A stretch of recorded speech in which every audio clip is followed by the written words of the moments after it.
in body. Yeah. That can never be. Yeah. We're one in mind. One mind. If you put, there are no new stressful thoughts. They're all recycled in every language in the world. There's nothing new. I don't feel good. There's something wrong with him. There's, why did she shouldn't have done that. I mean, there's nothing new under the sun, these thoughts that run. And so when we believe them, we continue to see the world that way. Whereas if we question them, what we see is very different. We're not seeing what we believe something to be. We're seeing what it really is and its true nature. So it takes the asleepness out of the world. And we see that basically that there's nothing that isn't beautiful, and there's nothing that's not free already. In other words, I look at my children, for example. Let's say one of them is stuck in some kind of problem and worried over it. I see this amazing being that thinks they have a problem. Other than what they're thinking, as a mother, there's nothing more satisfying than to know, to realize that it's what my children are thinking and believing that is the problem, that really without that there is no problem. And I'm not dismissing the seriousness of it. They're living in their world, I'm living in my world, and no two worlds have ever met. But if you take these thoughts that they're thinking and believing, I just ran some of them off. Like, well, he shouldn't have done that, And so what we have is one mind, one schizophrenic, bipolar mind. If you put every human being, everything they're thinking and believing, you have one mind. Mm-hmm. So when your mind gets clear, you understand mind. Done. When you understand this, you understand that. Uh-huh. And it's the end of suffering. Uh-huh. And so that really translates into relationships. Absolutely. Too. I imagine that's one of your the capsules in that 9-day. Yeah, that relationship capsule, it's very powerful. It's very, very powerful. We do Judge Your Neighbor worksheets. One of the ways I do it is I have them write a Judge Your Neighbor worksheet, which are free for those of you not familiar with thework.com. But they'll write it on like everything they don't like about men or women.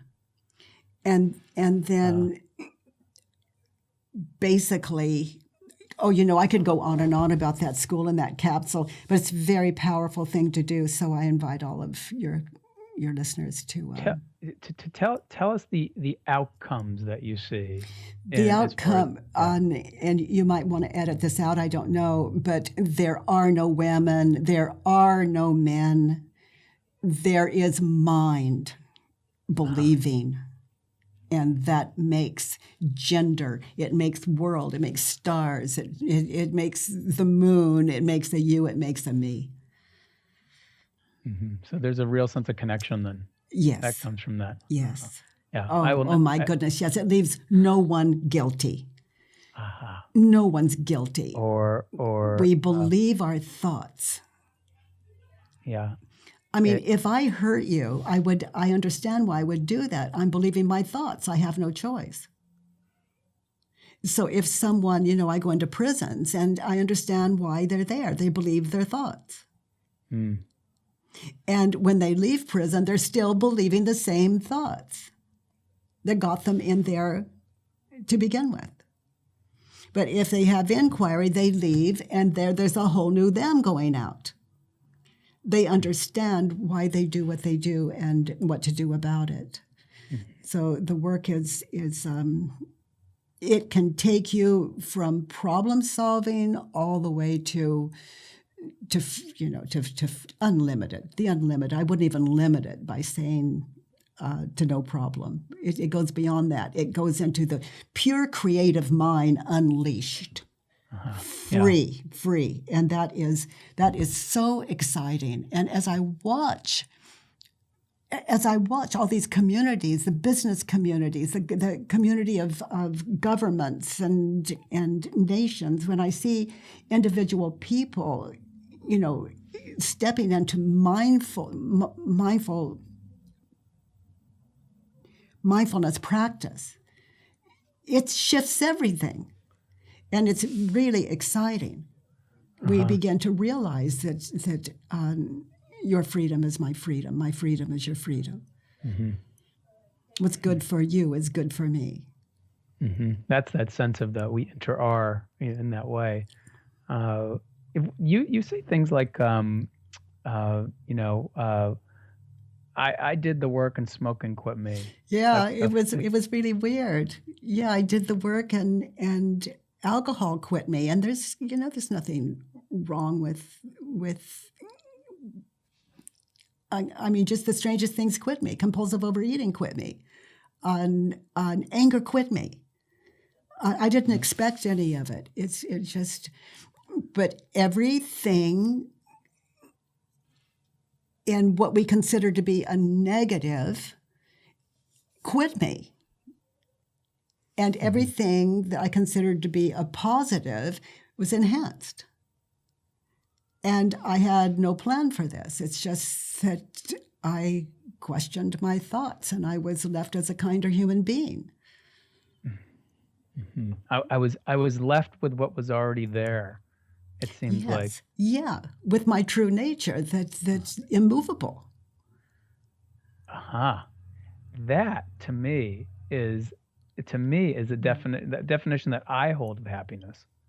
That kind of immovable true nature. There might be these waves of coming and going that do visit me, but underneath it all, there's this confidence of who I know I am. That kind of sense. And that's immovable. There's nothing you can do about that. Yeah. That's it. So anything you're thinking and believing that would oppose that is what moves awareness. It overrides awareness. It moves attention away from it. So it's to question what we believe, we return. It's powerful. Yeah. Talk to us a little about the turnaround. Okay, so the turnaround is like he doesn't care about me. An opposite would be a turnaround. An opposite would be he does care about me. So in that situation where I'm believing he doesn't care about me, in that moment in time, he does care about me. And then I contemplate that. I meditate on that and see what that means to me as I recall that moment in time. Another turnaround, he doesn't care about me. I don't care about him. So then, I sit in that. I go back to that moment in time. Where was I not caring about him? Where was I uncaring specifically? And I could owe some amends there, an apology, if not to myself, maybe both. So you turn around on yourself. That's one turnaround, turning around yourself. The other one is flipping the belief around. Any opposite. Any opposite. Keeping the same words, just going opposite. So he doesn't care about me. In that situation, that moment, he doesn't care about me. I don't care about me. I don't. Contemplating that. Where is it I wasn't caring about me in that moment? Where is it that I hurt me? And what I said, what I did, the expression on my face, my tone of voice maybe. And I'm meditating on a moment in time. And when you say I'm meditating on it, what does that mean to you? It means that I am being then now. Okay. And I am witnessing that situation, so I never have to guess, is it true? Can I absolutely know that it's true? I never have to guess how I reacted in that moment when I believed the thought. I'm holding that then, now, and it's showing me everything. I'm meditating on a moment in time via these questions. Yeah, I'm present with these questions and that moment simultaneously right now, which is the only moment there is right now, bringing it all together and living it and inquiring into it and being present to it right now. And witnessing that event, that time, that place now. Within my own experience as it's arising. As it shows me. As it shows, as it reveals. Yes. For example, we spent a few moments together before you started the camera. Okay, so if you go back to that moment in time, you recall what you recall, and it's as clear as it can be, maybe not really clear, maybe crystal clear. But that would be and let's say you said something, let's say I said something to you that was, let's say maybe I had the thought, I can't think of one, but whatever if I had a negative thought whatsoever that moved my attention, that moved presence whatsoever, that I can go back to that moment in time and witness it. Yeah. And then you inquire. Yeah. And then as I do those 4 questions and turnarounds, that's the moment in time I'm contemplating, that I'm being mindful of. Because if I can't do it there, I can't do it here. It's going to affect the rest of my life. Because what I'm thinking and believing there, I'm going to continue to think and believe. Yeah. So if I question it, I'm doing it for all time. And that collapses time. It ends time. So when we're sitting in that moment in time, let's say before you turned on the tape, and you're recalling that, even though there's no proof that time even existed, if you are not comfortable with that moment in time, it's the one you sit in now. Yeah. So that way, rather than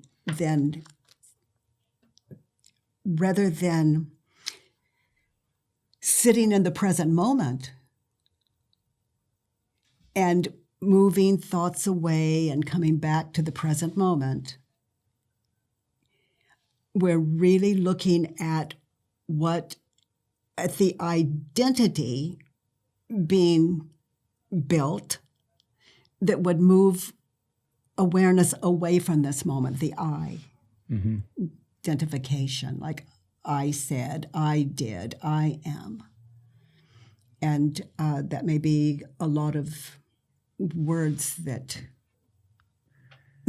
the way that I'm understanding that, which is so powerful, which is really that what you're doing is you're not just letting that go. It's all present anyway. Everything, our history and our past is just living here, informing our perception of who we believe we are in the world and decision making and stuff like that.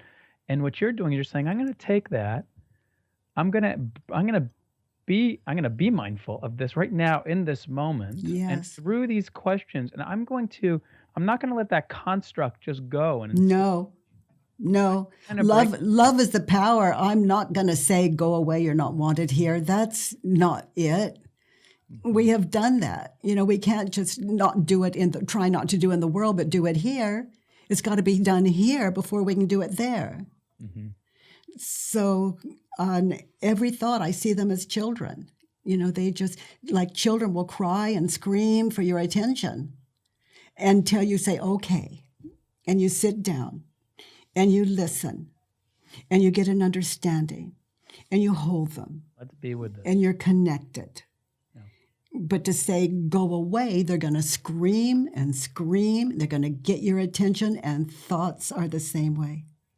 And if there are millions and trillions like the stars, it doesn't matter. If when the mind begins to trust that you're going to come back to it, like if you pull one thought to question, and you sit with it and you're gentle, and this is I mean gentle, soft, as you know, inquiry, then the rest of mind begins to relax because it trusts you're going to come back for it. Yeah. So it's the going to be okay. mind is enlightening itself to itself. There is nothing separate. There is no. Once the mind finds the way back to itself, it just cannot get there. It's the most beautiful thing. It doesn't matter what you're thinking, you love it. And when you love what you think, you love what you see. Yeah. No, there's a sense of truth. And there is nothing left here to be fearful of. So there's nothing in the world that can stop you from doing what's kind. Nothing. Free here, free in the world. Yeah. Well, I have to say, I'm also aware of our time and your time, and I'm leaving this interview so with my heart and mind kind of expanded, to some degree, more present to it, and I'm really grateful for your presence in this world, and that you've put forth what you've put forth, and that it lives. Even without you, it lives. Yeah. And yeah. The And ripple effect. rightly so, because I don't. Yeah. So There's it that. just always, if I'm not deleting myself, I'm not doing my job. I'm leaving the wrong impression, Yes. and that is that I exist. Yeah. Thank you so much. You're for welcome, being here with us. Elisha. It's so much fun being with you, and I'm really taken with your presence and your understanding, your ability to follow and to follow mind, and thank you for that. Okay, and let me just leave everyone with, and thank you for that, and let me leave everyone with, please go and try this. Go to thework.com, and you can really get started. It's really startling how well you've kind of created that space to get started for that. And if you do have the wherewithal, and you can go on one of those 9-day, I would call them kind of a retreat in some way. I think. Yeah, 9-day school for the work. School for the work. Yeah. That sounds like incredibly opening. It's the school for the head. Yeah. But check it all out, and try it on for yourself. And thank you again so much for being here, and look forward to hopefully someday being with you again. I do too, Elisha. Thank you. Bye. Bye-bye.